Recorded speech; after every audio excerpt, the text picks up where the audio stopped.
So welcome everyone to our next panel session around the talent agenda in Europe. I'm Ken Brotherston, I'm Chief Executive of Talent Partners. I'm kind of conscious that we're not as well known as Bersin and Deloitte and people like that. So if you'll forgive me, I'll just kind of explain a little bit about who we are, what we do, and the relevance of our work. So we are a business and market intelligence company that operate across the talent ecosystem.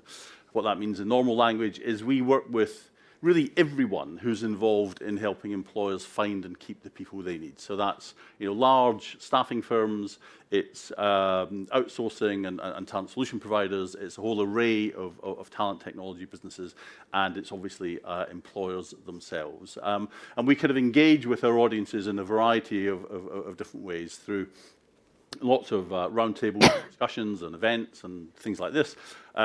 We also have a digital platform which provides a lot of content. Our digital magazine, Talent International, is growing around the world. We even had the foresight last year to have one of our panelists today be interviewed about her view of life, and things have moved on from there. So it will be interesting to get your views on the then and the now, Bea. Good.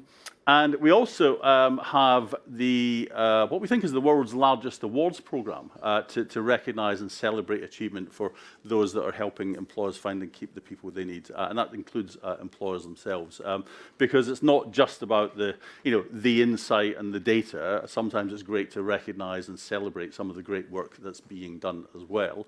Although one thing I never quite appreciated when we launched the Tiara campaigns a few years ago is just how much insight it actually gives us, because we see organizations at their very best when they're delivering great work, and that helps to populate the rest of the work that we do.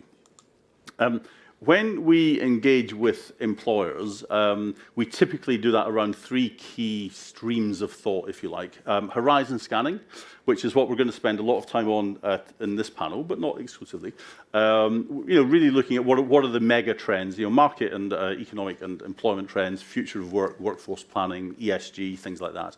Optimizing TA and resourcing. And I know, Laura, you want to comment on that later on, how organizations need to frankly get better at optimizing their TA functions and capability. And then the total talent agenda, which is a lot of the things that we've heard the guys from Eightfold and other panelists talk about. So that's kind of what we're going to cover. I think we're going to try and do it in three sections, which is, first of all, what are the sort of tectonic plates driving the talent agenda in Europe right now? What are those forces? How are they manifesting themselves in terms of the challenges and the problems that organizations are facing? And then, of course, the really important stuff: what can be done? What does good practice look like? What are some of the answers that we can perhaps think about? So that's enough from me. Bea, can I turn to you for your sort of initial kind of view on what are the real forces driving the talent agenda for organizations and employers right now? So for me, I think what it's important is to look at what's happening across the entire spectrum. So I think I wanted to sort of trying to think about when you think about total talent solutions, what are the driving forces economically that are impacting that? So one is definitely availability of the skills, which is what we are all suffering from. For me, the next one, it will be mobility. When you talk about where our talent is today, we need to go where our talent is, not the other way around as we used to. The third one is all about technology and how technology is disrupting, and this hybrid work environment, how it's disrupting not only the sort of accessibility to work, but it's also actually how people are connecting with each other.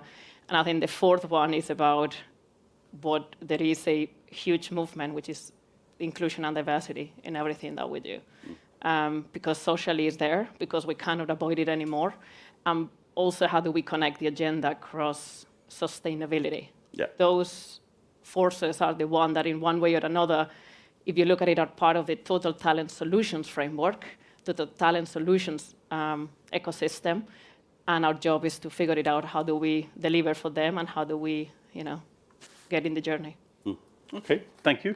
And Nico, just on a more, I guess, kind of economic level, right? So one of the things that I think is really interesting about the market right now is in Europe we're either in or heading for a recession, pretty quickly. In previous recessions, that has a direct impact on employment. Right now, it's unclear whether it will have that same impact. What's your take on that? That is unclear. So I think all companies currently are looking at scenarios because it's a very unpredictable world. A big force currently, of course, is the inflation and how that further will develop. The war in Ukraine, how will that impact profitability of companies? Will it require companies to scale down and to go back to basics? If that's a scenario, then we will probably look at another size of the talent demand than in a scenario where I would say that the inflation will reside and the war in Ukraine will come to a better place. So it's a very unpredictable space. The transformational forces beneath stay. So there is a demographic drive in Europe, so it means lesser availability of talent, and we're all looking for the same talent. There is a profound acceleration of change driven by technology, new business models, and there is a new power balance created between corporates and individuals. So that transformational forces will remain. They're driving, but the speed might be impacted by the short to mid-term economic outlook in terms of inflation and the war in Ukraine. Yeah, I mean, and clearly it's going to have some impact. I mean, there's already, we're seeing some of the tech firms right-sizing, but whether that's just a natural part of the cycle or something more affected by the economic climate, we don't really know yet. But I think it is such an important question for employers. How much impact will it have? And Laurie, I guess same question to you. I mean, AMS is a global workforce solutions provider. You work with hundreds of corporations around the world in their kind of total talent agenda. Do you have a sense yet of what their views are about what the short-term demand looks like? It's interesting. We haven't seen rec load reduce yet. Yeah. So globally, our requisitions are higher than they've probably ever been around the world. But I think the one thing that is really interesting is the makeup of the workforce. So I think we see a kind of a blend of what would be permanent, internal mobility, look at gig and contractor workforce is really coming to play. Yeah. And I think it was only yesterday, I think, the UK had the record number of job vacancies, 1.3 million. So, that certainly speaks to that. But as I say, it'll be fascinating to see how that plays out. But by the way, the whole notion of can you see the future when it comes to talent, I've come to this pretty late. You might know this already. Who looks at employment pyramids? Google employment pyramids and then look at countries. It's actually quite interesting, and it tells you the future of talent. So if you look at Western economies, China and India, they all have, in 10 to 15 years' time, a massive drop in young people, massive. If you look at the global pyramid, actually, that has lots of young people, but obviously they're in different places around the world. And what it suggests is what I think you've already said, is, there's a distribution challenge and there's perhaps a skill challenge, but it's actually quite interesting when you look at it country by country because it's very stark, the differences in the workforce patterns.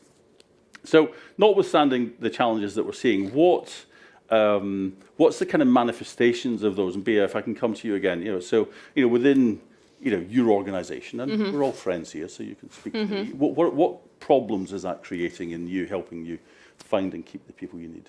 I think the biggest problem that all of this is creating is actually the overall talent experience, and this is something that we're trying to address because in the past we used to address talent experience a bit in silo. And I think that now, looking into sort of how the world is evolving, you cannot look anymore in silos on how you deliver for your customers and how you drive value. So the biggest challenge is the experience, which not only comes with the challenge of trying to integrate all the different frameworks, sometimes talent management processes, but then also how do you integrate technology into it? Because it's the first entry point of the talent. So that at the end of the day, you can bring everything together. So that is one of the biggest because look, looking at the experience, we know, for example, that if you don't have a direct interface on the application process from the career website to your ATS, you've got a huge drop. Yeah. So therefore, you are losing there talent and skills that you perhaps, that it will benefit you. So the integration of the different systems and the technology, but also how do you sort of strategically position that framework from a talent management is for me, is one of the biggest challenges that at Bayer we're working on. I think the other one is really related to when I think about artificial intelligence, for example, we're talking a lot about it, and skills. The challenge is that when you ask the organization, so define skills, you get 300 different answers. Yeah. So you don't anymore know, what was truly. So we were talking about, I think, the previous colleagues about defining, the 100 skills. That's right. Yeah. That the world, I think, is evolving faster. That actually 100, it might be 2, it might be 3, it might be 20. We don't even know what, how many skills we've got, or actually they are experiences. So I think that for me, when I look at artificial intelligence, it's just one part of the puzzle. The question for me is also, how do I actually link artificial intelligence with all the parts of the experience? Like, you can bring a great candidate because your artificial intelligence have identified where to go and hire, but then in this remote environment, we know that when you join a company with 100,000 people, delivering through others and informal networks are important. So unless we work on the systems of engagement, how do you help those individuals to build those networks internally? You might have the best skill in the world, but that skill is not being able to sort of, create the value that you are expected to. So I think that this is a little bit all this integration of the experience as a whole, which ultimately, I think, basically impacts retention and keeping those skills that you are nurturing in-house versus having to deal all the time with the reactive. Absolutely.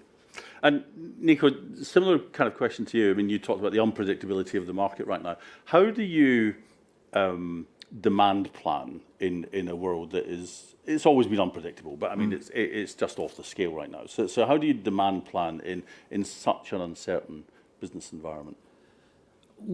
Partly using more and more technology, artificial intelligence in that space. On the business, we more and more are using technology to use us to plan. But it's also the human element of building resilience, making people open to change, creating agile structures, because it's really adapting to whatever comes your way. And that's, I think, probably the biggest challenge. So we all feel this moving from the third industrial revolution type of organization, how we define work and worker, and we're moving to something else, but we're still very much in the old. So we have to build new ways of defining work and worker. We need to have the cultures. We need to build the structures to really flourish in that new environment where it's all about agility and speed and adaptability. It all then also comes down to having the right culture, purpose where people can relate to, so that across all that crazy things that happen on a daily and weekly basis, people can still connect to the core of the business, and that they feel this with their minds, but also with their hearts. So it's the most interesting time, I say, ever to work in HR, but it's also one of the most challenging, I would say. Well, that's why it's the most. Yes, be careful what you wish for, right? Exactly. So exactly. Yeah. And that sense, and I suppose the answer that you've given kind of encapsulates a challenge, because one part of it was something that historically sits with talent acquisition, and then the second part sits with talent management. So how do you square that? I mean, do you see an evolution or a faster evolution towards a single talent function in most organizations? Absolutely. So if we're honest, a lot of how we are organized is based upon the world of process. So as HR, we define processes and tools and we push that to the organization. I always say when LinkedIn started, they didn't send us a process map, right? They started with what is the need of people. They built a model around that. Then they collect a lot of data. They build a business on it, and they further customize and sort of hook you in. So what we need to do is HR take a step back, really understand the needs of the individual, understand the needs of the business, and then build, okay, what is then the experience? What is the data we need? What is the AI and smart technology we need to deliver on that? So it's a completely different way of thinking, and then the organization is following that. What is the need? And not the other way around. There's a performance management process, there's a talent management process. So I, as an employee, are confronted with all kinds of different entry points and different definitions, and the starting point was wrong. And we now need to start with the individual. Okay, so I want to come back to Bea and Nico in a second and ask you about talent marketplaces. But before I do that, so, Laurie, Bea was talking about the candidate journey and where it can sort of fall down in terms of the experience. When you look across the clients that you work with, where are they getting it wrong most? Great question. I think a lot of organisations spent a lot of time at the front end in most recent years, but actually the back end is complex and often a really important stage of the TA journey. On onboarding, especially across Europe, with legislative, cultural compliance, fiscal regulatory challenges, is something that's hard to manage. And I don't think I've seen an organisation get that latter part of the process right. And I think it's a real opportunity to do more, spending so much time, effort, harnessing great talent and skills internally and externally to find at the last moment they have a really poor experience and it doesn't match with the start of the process is a missed opportunity.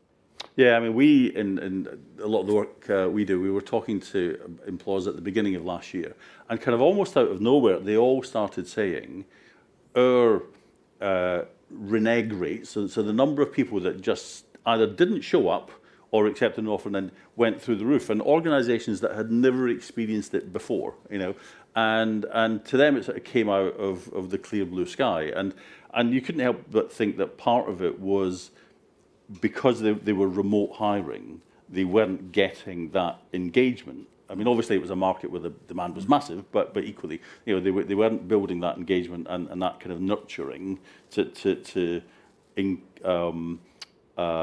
make sure that the onboarding piece happened. By the way, interestingly, staffing firms never had the same problem because they're much better because their pay depends on it. Like, they're far better at managing onboarding because they keep so close to the individual candidates. It was when we mentioned it to that group, they said, no, it's fine, But whereas employers, I think, hadn't had that experience. Yeah, and it's interesting because the role of the recruiter or sourcer has changed dramatically in the last however many years. The role of technology and AI has actually created a different role for the recruiter as sourcer within an in-house environment. And what's interesting in the last year, I'm sure we've all seen all the stats, that actually the skills associated or the demand for skills associated with recruiter and sourcers was actually more than that of tech skills. Yeah. And actually upskilling in the recruiter sourcer space is an area where a lot of organisations have actually failed to get on the front foot. But it's a massive opportunity. And you upskill to what? So what are the skills that they need to learn to be better for today's market? It's interesting because the trusted advisor concept is very important. The relationship management, so that piece around the role that you described in the agency versus in-house. But then there's you're wearing sometimes 10 different hats, from a data scientist all the way through to that marketeer, to the relationship piece. It's complex. But I think the personal skills are so important, the agility to work with a variety of changing environments is super important. If only we knew a company that was really good at helping organisations manage their skills agenda. Yeah. But yeah, they should be pointing it at. Yeah, so just to build on that, I think something that we've recently done at Bayer is to sort of introduce this concept of agility, but linked with potential. Because agility is one that you could as well, you can interpret agility in many fronts. So we actually introduced recently a sort of potential framework because we want to hire for potential. And that potential framework actually looks at the agility of the individual. So what we're trying to bring our leaders is in the journey of really understanding what is their talent agility overall, which is what we've been talking during the entire session today.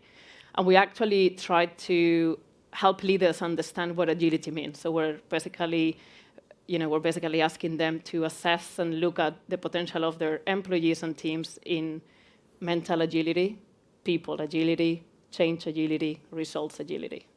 Because at the end of the day, when you really look at the agility that you need to have in those areas, so mentally, people, results, and change agility, is when you see that individual with the different levels of the potential that that person can have.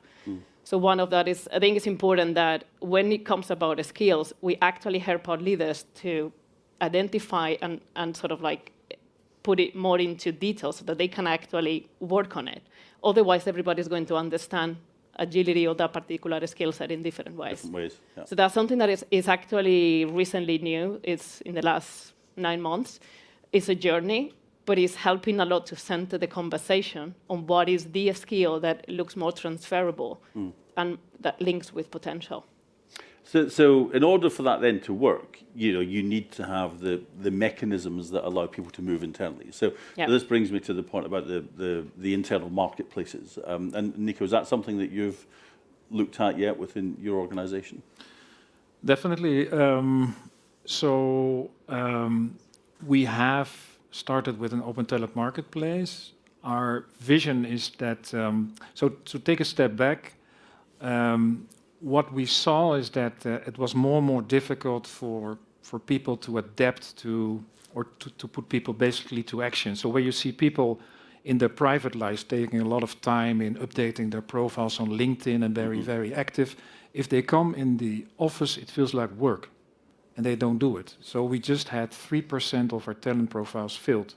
Right. People just don't do it. They just see it as some sort of work. So I think what is missing for people is what's in it for me? What does it mean for me? How does it touch me? So our vision is to create a place where, first of all, we understand more of you. So give us more of your data. Let us to understand you. And then in return, we give you the opportunities, either gigs, projects, learning, mentors, coaches, whatever we have in the organization. And that will expand your view on the organization, and for the organization will allow them to see you and find you. And doing that, and then moves everything in the back. So we will ensure that as an employee, you're no longer confronted with all kinds of different entry points. It starts with you. What are your needs to currently execute on your role and to fully leverage your potential? So that drives this pull from people, which is, we think, much more sustainable than the old models of just pushing it through all the time in the organization and seeing very low adoptions. And in the end, still decisions being made on who do you know and who do you like. And, And I mean, it is incredible how many organizations, until it's at least as easy to apply for a position internally as it is externally, they put all these barriers in place to say, well, you have to get your manager's approval. Well, not if I'm leaving, I don't, That is a key point. That was also one of our guiding points. I mean, how often does it happen if people want to know something about a person, they go to LinkedIn, right? Yeah. I mean, sorry, but this is almost IP from the company. We need that data ourselves. Why do we let LinkedIn make a lot of money about the data of our employees? If only there was an organization that was having that was just imagine, we should start a company. I think there's some funding in the ninefold, I think. Yeah, okay. Let's make some handshakes there. Yeah, no, but it's and on the other hand, it's just unbelievable that it's taking us so long to come to this insight, to be honest. Okay, the first money is flowing around. It's a crowdsourcing. Yeah, very good. Yeah. Fantastic. Yeah. And what's so you're right. I mean, the marketplaces have been talked about for a long time, but only now do they seem to be coming to the fore. I mean, Laurie, I guess same question. Do you see that across the organisations you work with in terms of kind of looking to build marketplaces more actively? Yeah, absolutely. And we see it not only on permanent kind of internal mobility, but actually in contingent labour as well. Mm-hmm. So it's something that's very prevalent, and actually all of our clients are very focused around how they can ensure the experience, the technology, the enablement of internal mobility is really there. I think there's been a lot of statistics most recently around, I think it was something as high as 94% of people who are leaving organisations said they wouldn't have left if they had more development and opportunity to move internally. And that's a huge waste of skill, talent and money. So I think organisations are definitely waking up to it. Absolutely. And you make your point about contingent labour, as it becomes something that is strategic, that you look at as part of your talent agenda, how do you ensure that your contingent labour feel, how do they have to have the same experience as your permanent people in terms of development opportunities, or how do you address that? Well, the interesting thing is that we always have this thing of like converting a contractor into full-time employee, right? So question is, what is contractor, what is full-time employee in the future? Yeah. And I think that, I think under the gig economy, for me, the contingent worker sort of platform and that group is an untapped gold mine for every company to really understand. And sometimes we're hiding externally certain skill sets that we don't know and we already have in our contingent workforce. And I think that in the future, this question of like indefinite employment and full-time employee is going to evolve, and we will all be probably working how do we add value in a particular area, how do we create value, and it will be more outcome based than perhaps contract based. Now the question with that is, from a macroeconomic perspective, what sort of security that provides for families at home, which kind of there is this sense of security that your a full-time employment is sort of like what will sustain and your mortgage and things like that. So I think that all of those are macro aspects that are today in the environment that in the future we'll need to figure it out. How do we solve for them? Yeah. Listen, I couldn't agree with you more. I've been talking about this for a while. I think the gig economy, is the core of it is people that can't afford to just have one job, right? So it's not a cool thing that people are doing. It's people who are trying to get by and they need another job, which suggests that companies aren't paying as much as they should be, and I think. It's a real challenge, to your point, about how do you build a more sustainable workforce without over-hiring, which we'll come back to in a second, but at the same time, people have the stability that they need in their lives. And Nico, this is a huge session just on its own, but remote working, hybrid working, the impact of that, sum it up in 60 seconds. Yeah. Well, that it actually worked out well. It was accelerated because of the pandemic. I also made earlier today the remark that we should not forget that in the world, 80% of the workforce is not in the office. In our company, 70% is either in a factory or is on the road. And what is underneath, so we shouldn't talk about hybrid work per se, but more about the need of people of a bit more flexibility. So we actually are spending now more effort and time on giving flexibility to our supply chain employees than to our office employees, because that's sort of working. That's just discussions of 2 or 3 days in the office and stuff like this. Technology is there. But it's extremely difficult to give some flexibility then to the other parts of the organization. And that's where we really are focusing upon now. Because for me, hybrid working, it's working. We will figure it out further. We have a bit of a recalibration on how many days in the office or not. But that will work, in my view. It's just now a fact. Let's move on. And now the big challenge is non-office workers. How do we help them? Yeah, I think that's absolutely right. The discussion's been dominated by essentially knowledge workers that can work from anywhere, but that's still a relatively small proportion of the overall workforce. And yeah, I guess, Laurie, the same sort of question for you. I mean, what are you seeing in terms of the clients you're working with? Are they getting to grips now with managing that kind of hybrid and more flexible approach? Yeah, I think they are. I think we're doing a lot of work with clients who are looking at location strategy, and there are some roles clearly where a location is super important, but there are also some roles that, especially potentially looking at critical skills, where actually they can use insight and data to actually propel their thought around where the right location is for that hire, especially when you're thinking about supply demand, which we touched on earlier, D&I, all those other factors that actually can create a huge amount of supporting evidence around a certain location. So we're seeing clients almost wanting to do that. I think the challenge sometimes is operationalizing it isn't easy. And technology can enable lots of things, but again, we talk about background screening, we talk about the processes around how that is managed internally in a complex environment. Multi-geography posting isn't often even available in a lot of technologies. So actually how you then do that, I think, are the questions that a lot of our clients are asking, very practically.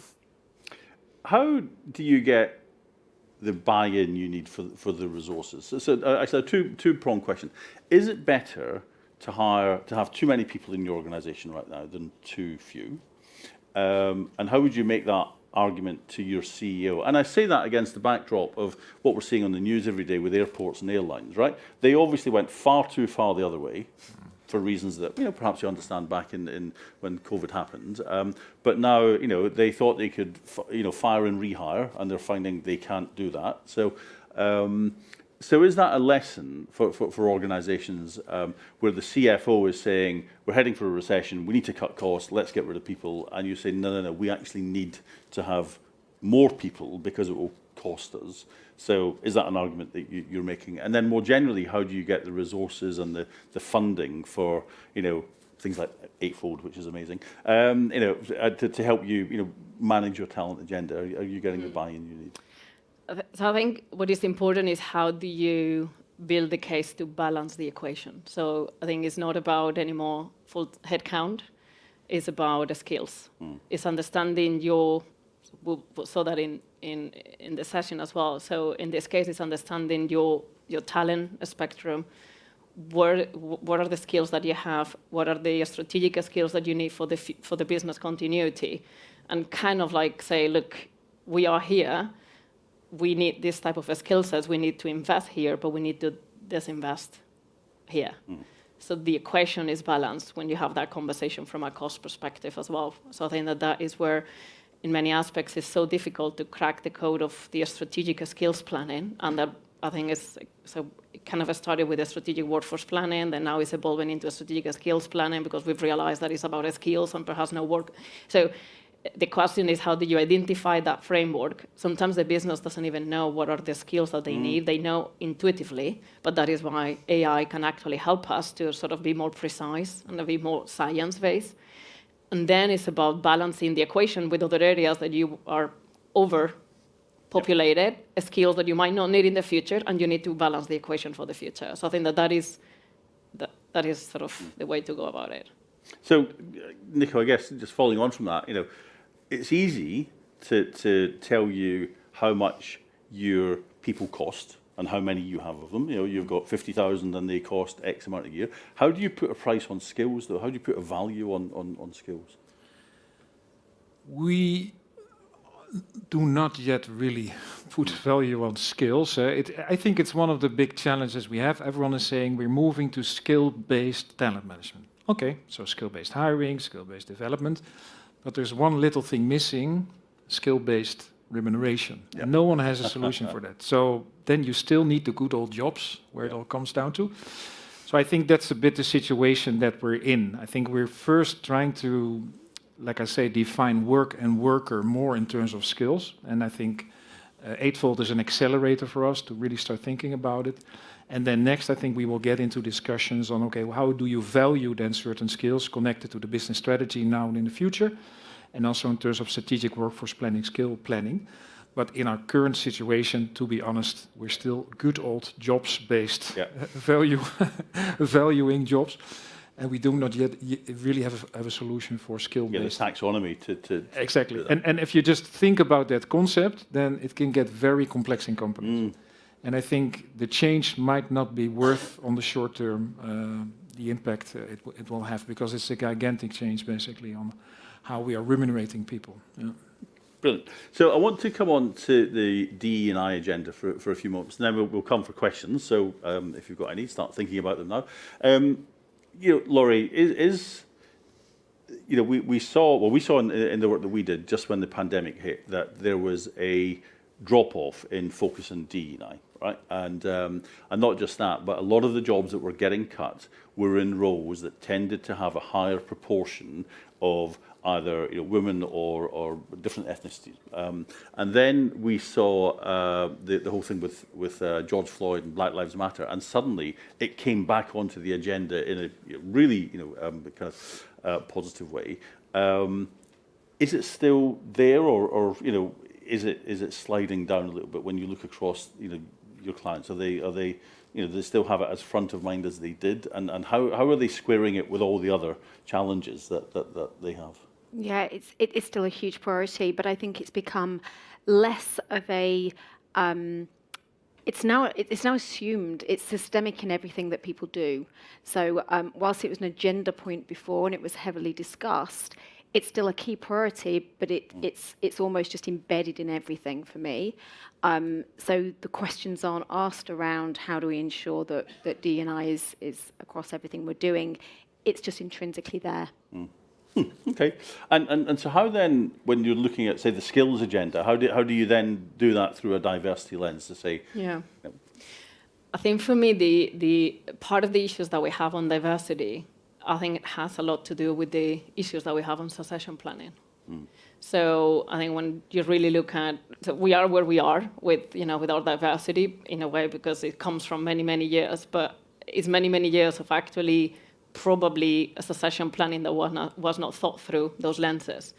So for me, moving forward, as we try to sort of look at the pipeline of the next 2, 3, 5, 10 years, is about making sure that your succession planning, whoever you have in your succession planning, is looked at diversity from all angles, not only the individuals that you have in that planning, in the pipeline, that have to be diverse, but also is how that individual that is in the succession planning, he or she has demonstrated diversity in what he or she does. Not what he or she says, but what he or she does. So for example, we look at, has that person that is in succession planning, has that person in the last 24 months has showed diversity hires, diversity promotions in his or her team, diversity development, what is the attrition from a diversity perspective, and so on and so forth. So you're tackling the mindset, but you're also tackling sort of the pool. Yeah. So then those are some of the pieces that it would ensure that in the future we will know where we are today. Okay. Nico, has hiring become too complex and too important to be left to hiring managers? That's an interesting question. Sorry, I sprung that on you. I know that Yeah, was one of the ones that well, I think it's even today not only left to hiring managers, right? So I think the HR department is a big part of it. But I think it's still to have the hiring manager because he's the closely connected to the market. So I think but we have to help the hiring manager in terms of our processes and tooling and data in better understanding his needs, where he's today and where he's going. But for me, still very much the driving force should be the hiring manager, but with more support in terms of data, processes, insights from the HR department than today. And today, often it's process-driven. It's again the old HR, give me the tool. And we have to make more a qualitative step up and helping that manager truly with more, better hiring, basically. And a better chance of success. We have a lot of success, but I think we can improve. Yeah. Okay, thank you. Any questions? Oh, got one over there. Thank you. This is a question more to Nico and Bia from your point when you spoke about that the candidate still has to mark themselves, inform their manager before applying for a role. With the Eightfold coming into picture and now visibility to internal talent has become more prominent in the talent acquisition community, what is your take on internal talent headhunting? The ambition we have is to make that fully open. Like I said, if people can be hunted by external parties, why? And perhaps we have to use a different word than hunting. It's more like visibility. I think actually we should be as ambitious in chasing internal talent as external talent. There's a bit of a change management there, but this is the ambition we have, that we do as much effort to find internal talent as we do finding external talent. I actually think that happens informally already. Who knows, the manager that knows somebody that is good in that team and talks informally outside of the process, hey, look, but you need to talk to your manager to see if he or she lets you go, and so on. So I think it happens already informally. The question is, how do we understand and help so that the informality, it is visible and it is sort of experience-based as well, not putting sometimes the sort of internal talent into a very difficult position. So I think for me, one thing that we're articulating is about the whole concept of talent sharing across the enterprise. We do it in buckets, but the question is, how do we make it more accepted? How do we make it part of who we are? And how do we sort of have that mindset where, which is the lenses around leadership sustainability. So I'm nurturing that talent because it's my legacy, no matter where that talent goes, versus I'm keeping the talent because he or she is doing a great job for me and it looks good on me. So I think it's that sustainable mindset of your legacy and how you grow talent for the world, no matter what the world is, because in many aspects, we're going to have partnerships and our talent will go as well between partnerships, by the way, in different companies. So I think those are some talent sharing is one piece that instead of doing it secretly, let's find a way of doing it actually, more organically and and open.